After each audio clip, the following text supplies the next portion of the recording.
Звенит. So how we counteract, combat the threats, and so this I'll talk about the trends, about what's going on, and so first a few words about the company. The company was set up in 2003, and it grew out of a small lab, Kaspersky lab, and then we separated and became an independent company. So there are two independent groups. And our product line is solutions for corporate IT security solutions, and this is our nothing but that. So this is the most important. So, and certainly we have achieved a great deal of success in this area because corporate security solutions, we are company number one. And so then here we have lots of clients, more than 350 clients we have. Most of them are large companies, large corporates. So let's speak about this scene. So how it all looks from the viewpoint of corporate security. So at the beginning of the century, I would so the year of antiviruses. That was the most important task of IT security was to speed up the exchange of information. That was the order of the day, and so then the functionality of the systems and sustainability and availability. So for us as the security guys, so that was the time to protect ourselves, companies from viruses, and so they kept changing. So new viruses, new trends appeared all the time. So we had to protect, and it lasted for a certain period of time until it turned into so the viruses keep popping up, and so 300,000 viruses pop up every day. So they keep changing and morphing into something else, and so they're trying to avoid security measures.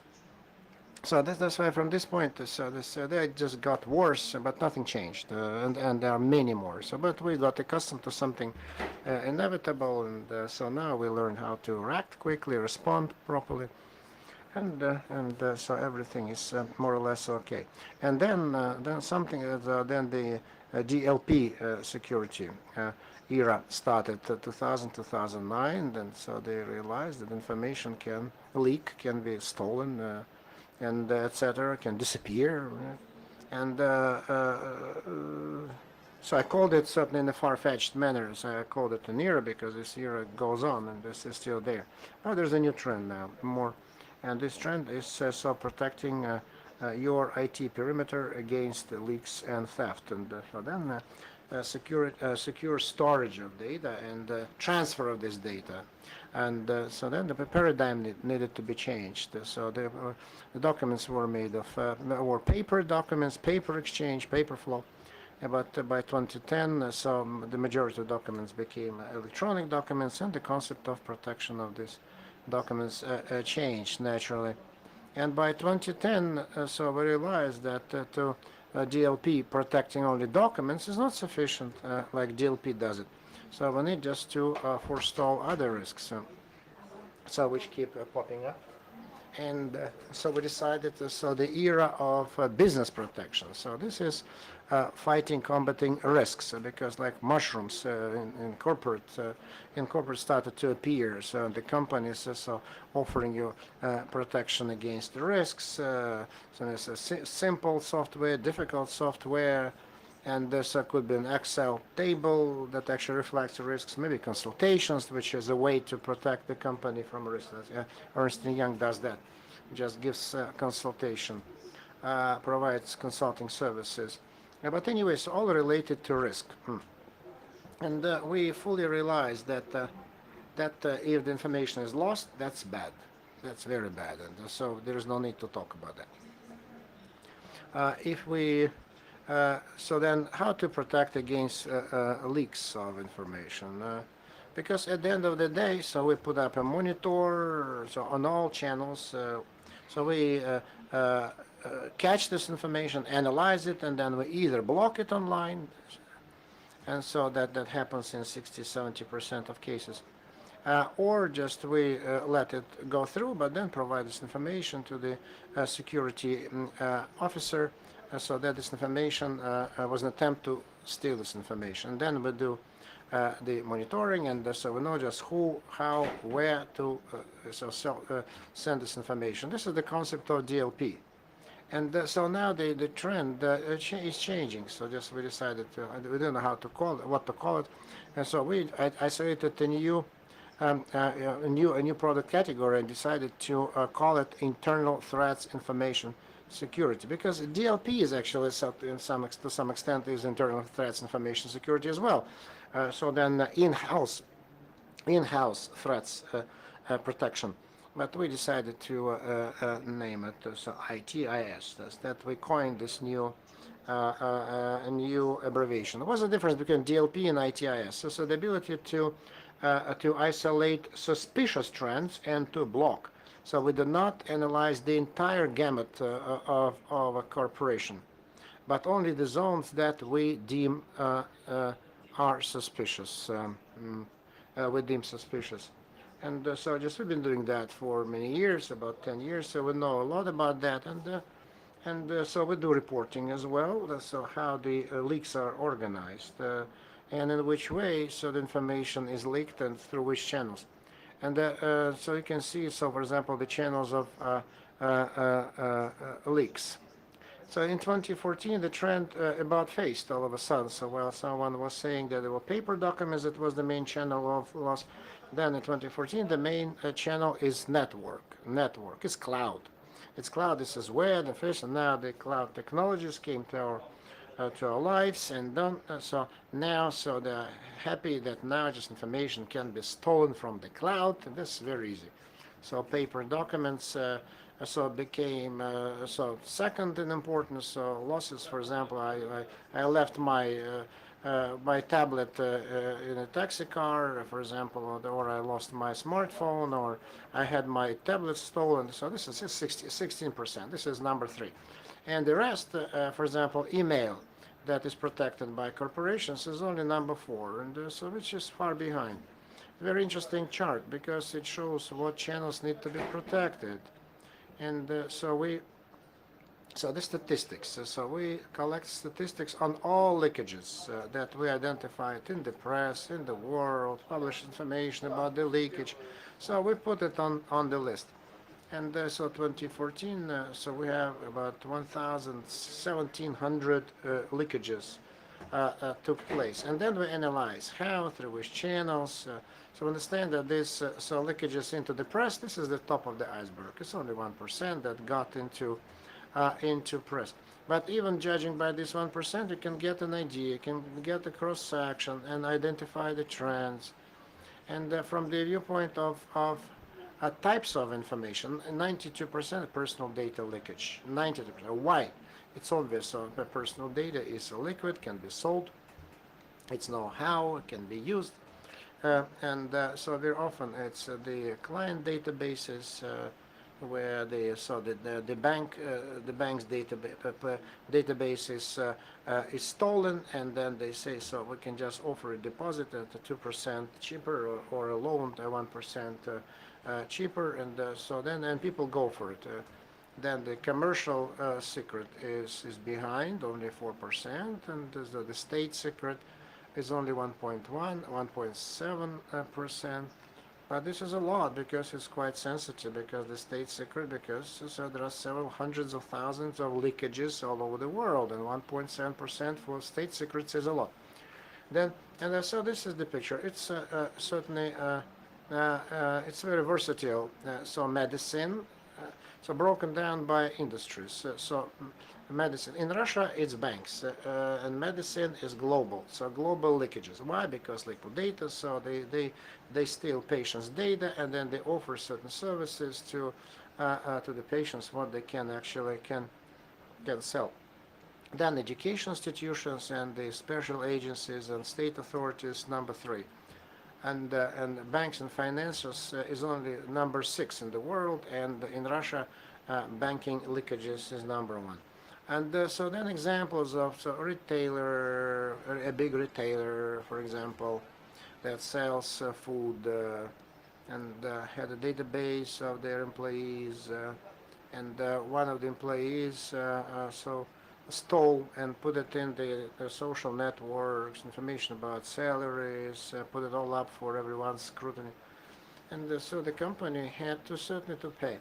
And so that's a leakage, so which kind of dented their financial position. Then the second example, it's so a bank employee with an access. DLP always talk about this, so the people who have an access, legal access to certain. So that's why. So then the access controls and scripting. So it doesn't protect because he has an access and that's it. So he had this the data about the VIP clients with the PIN codes, and he would stash this information away, and then he stole 3.5 million rubles, and then he was caught with his hand in the jar, and so they stopped the guy's activities. Like any other IT, so all these organizational methods, so then commercial secret, regulations, procedures, dividing the rules of access, etc. It's all done. This is the front line, first thing. So this is a big headache in many companies in the commercial secret mode.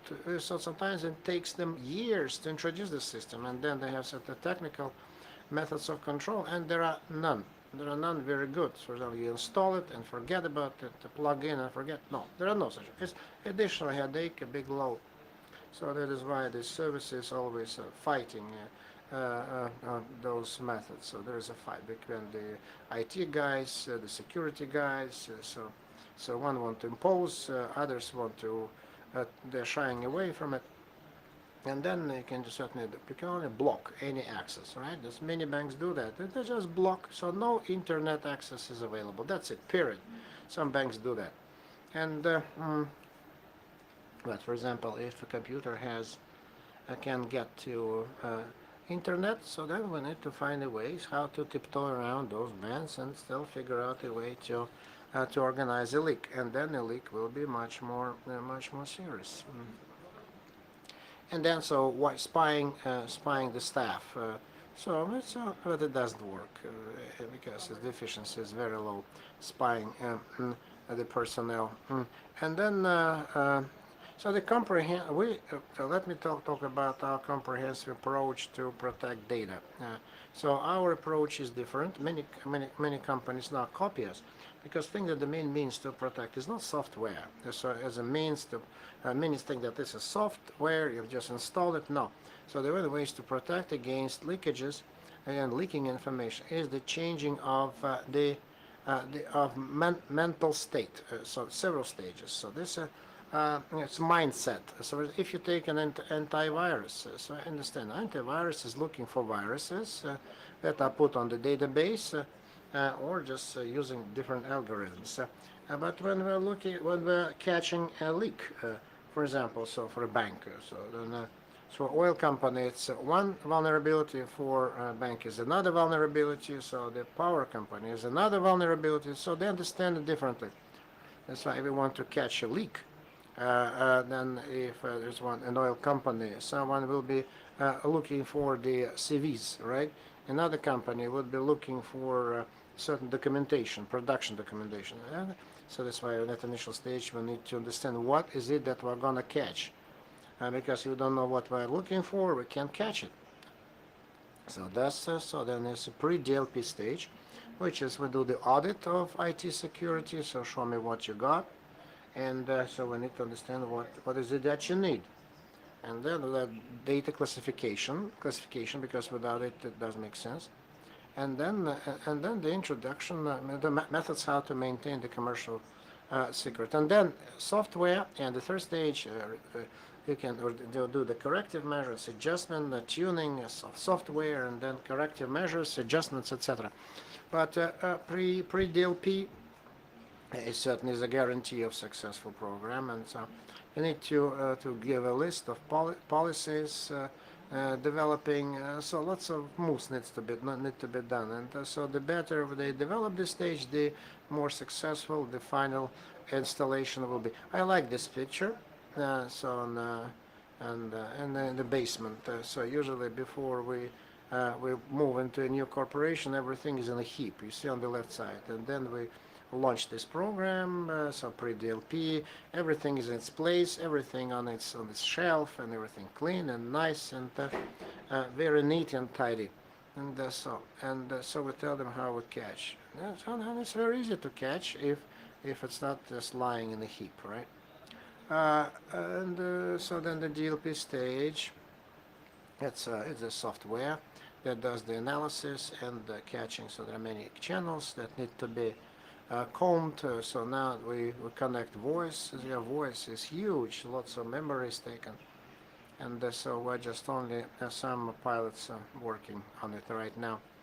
So that's a big list. And then new technologies which so intercept information. So that's kind of hybrid analysis that allows to attach weights and using these characteristics. So just using only one technology. So this document is not a leakage. So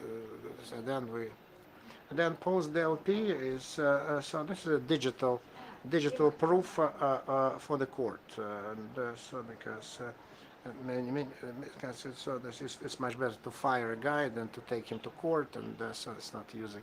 They're not just dragging guys to court, the bad guys, and I think it's wrong because we need to sue them to start initial. So the entry into civilized world is to eventually. So this will be much in demand, and so they will be sued and tried in court. So I told you what DLP is, and so where the market is moving and where we are moving, and so there is another solution that's still coming. So that would analyze other events that the system of leakage protection is not analyzing yet. So for example, so then irrespectable pronouncements about company and social networks. So the DLP looks inside the company, not outside the company. So the world is getting more and more transparent. The perimeter notion is gone, as it means that we need to intercept not inside but outside as well. And this is and then the risk models, for example. So then so a spy from the competitor, so just got himself hired and eroding the company from inside. So for example, or just takes care of and then the corporate segments and starts to deal with the things. So suspicious behavior, for example, so can be isolated on the basis of special behavioral patterns, behavioristics. So then on the chart of connections, relationships, and isolate suspicious relations or which ad hoc communications, because it may be just a love affair or maybe collusion, and you don't know what that is. And so the main idea is what we're putting together a certain product, so consulting plus software, which along the lines of certain principles isolate suspicious points, and then inside those suspicious points we identify. So then the people by hand, so using their eyes, their hands, start to work with those suspicious guys. That raises a great deal of suspicion with us, and that's how we analyze, and this is how we can prevent risks. Because in the modern world, what we need not only to say, oh my God, I had my document stolen, but to make sure that this document did not disappear, and that the information would not be lost, and that information will stay in-house before it leaves the walls of the company. And so no collusion, no fraud. So to prevent that and to preclude that, and such systems, in our view, so we need to identify those collusions, because then it will be clear how to do the system. So, and the question is, who is going to be the first to put together this system? And coming to the conclusion, so DLP solution is information security, document security, and it's doing its job. 80% DLP solutions work, and so they keep the information inside. It fights the accidental leakages, not so good, but intentional leakages, not so well, because for a number of reasons mentioned before. That's why we decided the documents by themselves, they do not live by themselves. They're always connected to people. If you analyze the people, then with a much greater degree of certainty, you can identify their behavior and fight those manifestations much better, intentionally, and not in a blind manner. And I think that the market is going to was going just to move into this paradigm from protection of documents to the protection of we call it in-house threats. We call it, but at the end of the day, is the analysis of personnel, analysis of staff, of the staff of a company. So where the most vulnerable components will be closely monitored and stopped. And that's all I wanted to. You see how quickly. So I fit into my time slot. If you have any questions, I'll be happy to take your questions. Умница, да? Аня, тут есть вопрос. Здравствуйте, меня зовут Павел Лосков. Я I work at as a research center Huawei. In Germany, such proposals are very important. So how to protect IT security, but we have very serious laws, strict laws to protect personal data. Yeah? Personal data protection, and not only general data, personal data protection, but even so corporate data should be protected. So how do you view it? What the approaches are? That's because this in Germany it's very bad. Everything is bad because Germany is the first market where we would like just to go. We wanted to go, and we immediately came up face to face with the issue: this protection of an employee's data on his job place. Because which is strange, because for example, if you want to work and if you are hired, so then you should work and not just think about the protection, excessive measures of protection of personal data. And so because if you're at work, you need to work. And so the DLP methods that we try to introduce, and always so the trade unions are against, and we can't do that. So the situation is very bad in Germany about that. So the paradigm started to change after this last year. So when Snowden spoke about the mass scale espionage perpetrated by the United States, and so then the idea. So how should you possibly protect the personal data of an employee, remembering in the back of our minds that it's absolutely transparent. So even our chancellor is on the spot, and so that's why this idea of protecting private lives, personal lives, becomes ridiculous. But the German society is very conservative. The laws are changing very slowly. I think another 2-3 years will pass before they change this attitude. And in 2009, I think we tried just to access the German market, and so we tried to do that for a couple of years, but we didn't find a single DLP. So in Germany, DLP means we're not selling, and so there's blocking ports and other security measures, and they passed them off as DLP measures, but they were not DLP measures. So there was not a single business where DLP could be introduced, and so then DLP is not selling. So now just they started to talk, well, maybe we need to watch the documents and we need to watch closely the employees. So let's divide the database of the incidents, and only special guy would have an access to this system. So the principle of 4 eyes. So simultaneously with the key, and so we just open up the database and see what's going on. And so only then they can get an access. Otherwise, this access is denied. Period. So I can block it.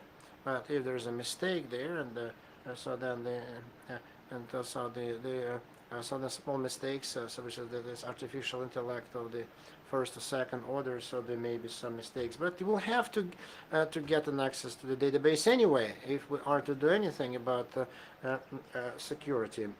So theoretically, it's possible to do that. That the software would meet certain requirements, and at the same time not to violate the rules of privacy. So I don't know, just personal lives, etc., data protection, personal data protection system. And but we need to understand that we need to improve this four eyes principle, then some other things. So then there is a law on the protection of personal data, private lives, and so then there is a law on the storing information that needs to be stored for 10 years. There's another law, and there is a law that the companies are responsible for data protection in-house, because which goes counter because they cannot install DLP measures, and that's why there's a collision, contrasting interests, because they need to do that. At the same time, they cannot put up the measures protecting the, eventually. So we'll make a special version of software that the Germans would be happy with.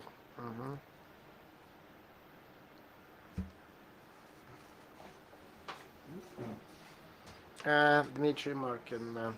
So the question, so the business wants to control corporate channels, internet, but at the same time there's an official position that any person can come to work with his own gadget, independent channel of access through the base station to internet, to his own emails on tablets.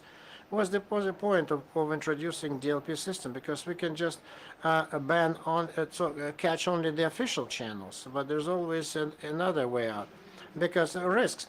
Because you can just block only the official channels, but not. Yeah, but certainly, but you need even just to close shut the front door. This is important.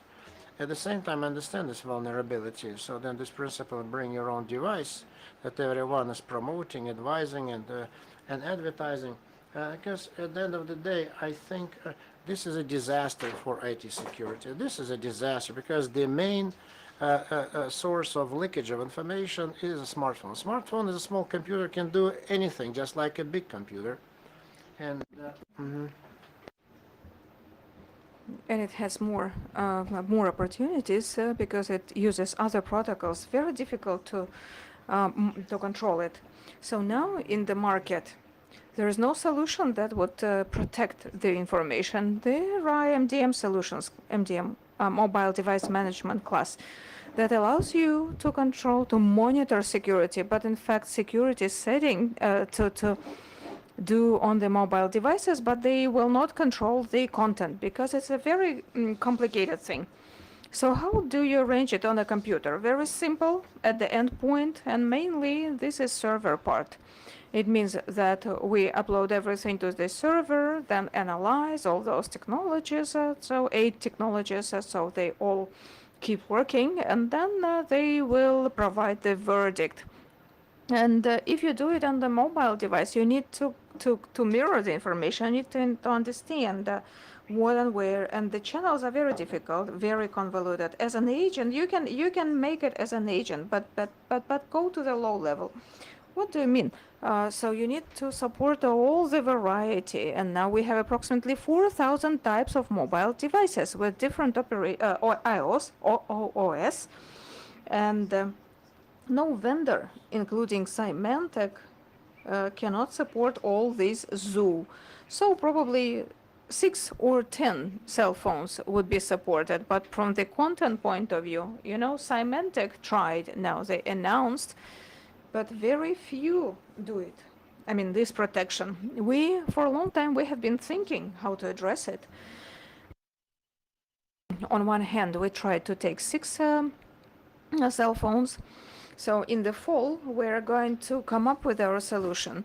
But then we decided it's wrong. It's only 6 models. So we decided to make our own device, and in the fall we shall go to the market with it, and we shall try to market them. Very difficult to arrange such solution. Either a company will make a decision that they will only select several versions and will not allow to bring your own phone of a different type. Either we distribute 6 types of cell phones, or we try to support the zoo, but we know that we shall have cribbing points. So there is no nice and workable solution. No. So on your right.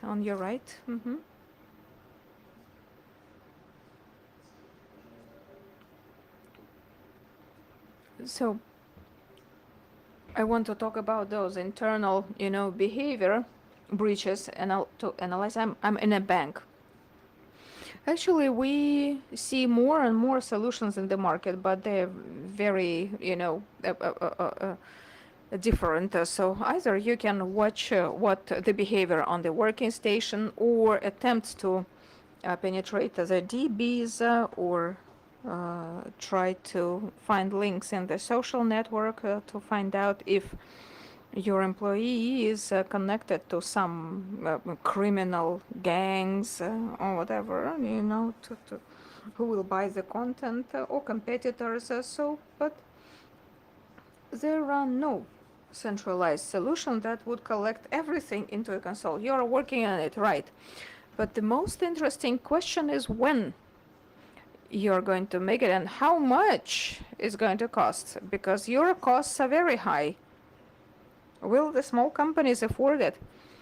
If it's affordable for big companies, so step by step it will become affordable for.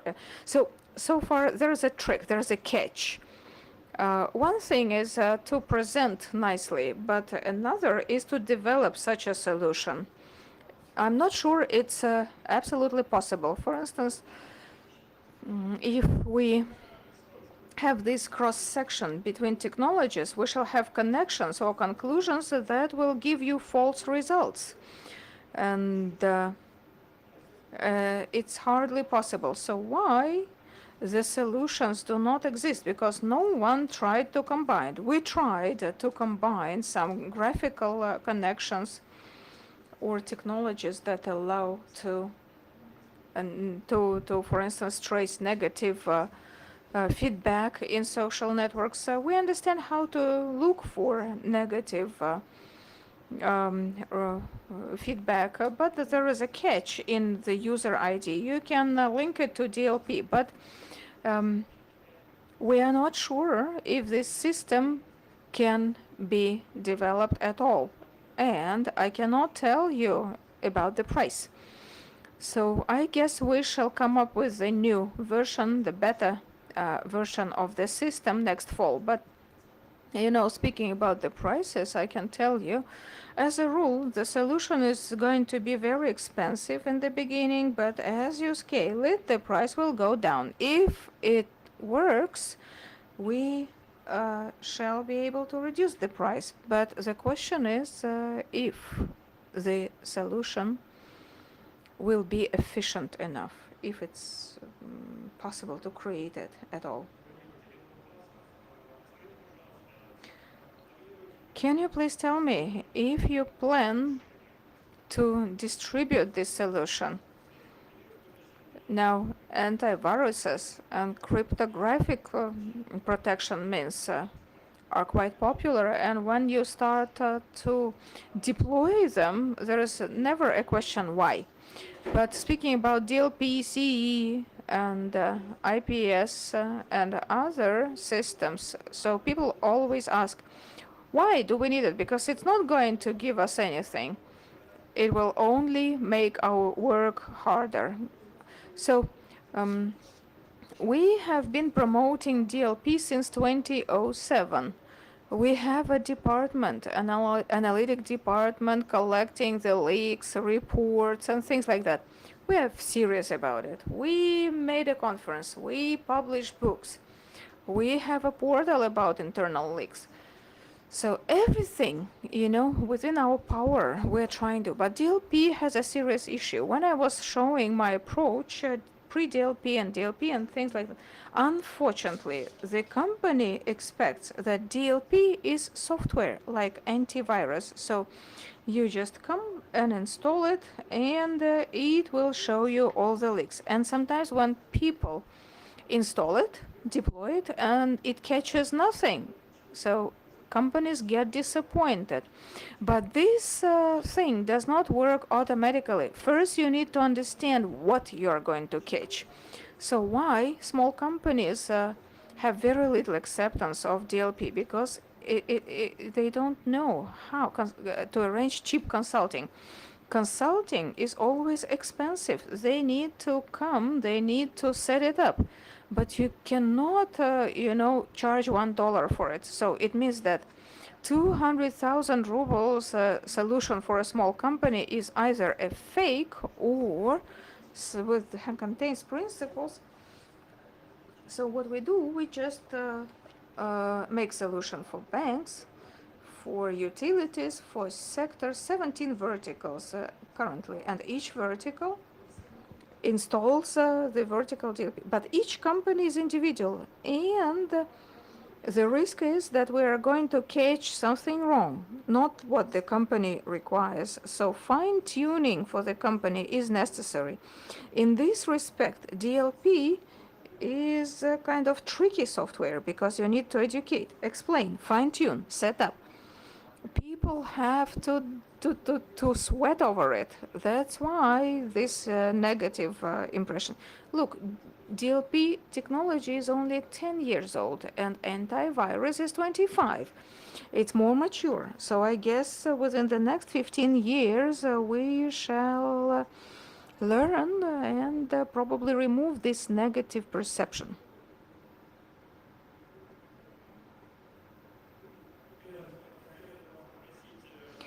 We'd like to request you to approach companies in a more aggressive manner. One day you visited us, your representatives came, and then they just brought some brochures, and that's it. Because how else can we explain and prevail upon our management? So after the conference, approach me. We shall discuss how to become more aggressive. To help you with in your company.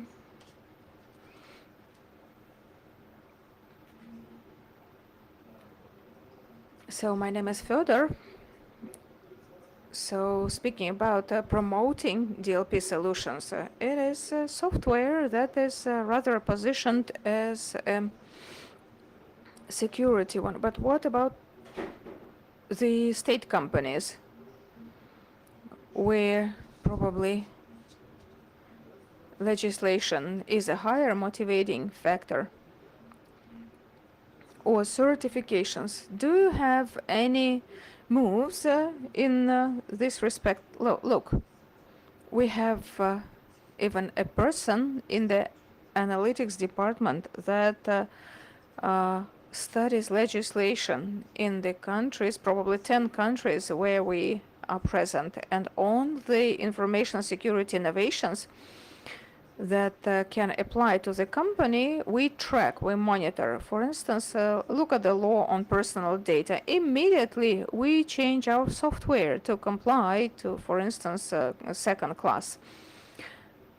Or another law on something. We immediately try to introduce the relevant changes. But we are a software vendor, and we provide the software, but not a complete solution. We are not an integrator. And if you need a turnkey solution that would be completely compliant, it's not to us. We have partners, we work with all the largest integrators, and there are people who do it best. But if you need to change something in the software, then you turn to us. But it's a very infrequent case, like law on personal data, or for instance, the case with Germany. They have different requirement, and the software has to be changed. But once we are not working there, we are not doing it. we keep that in mind. So thank you. I'm still here. If you have questions, please approach me privately. Thank you.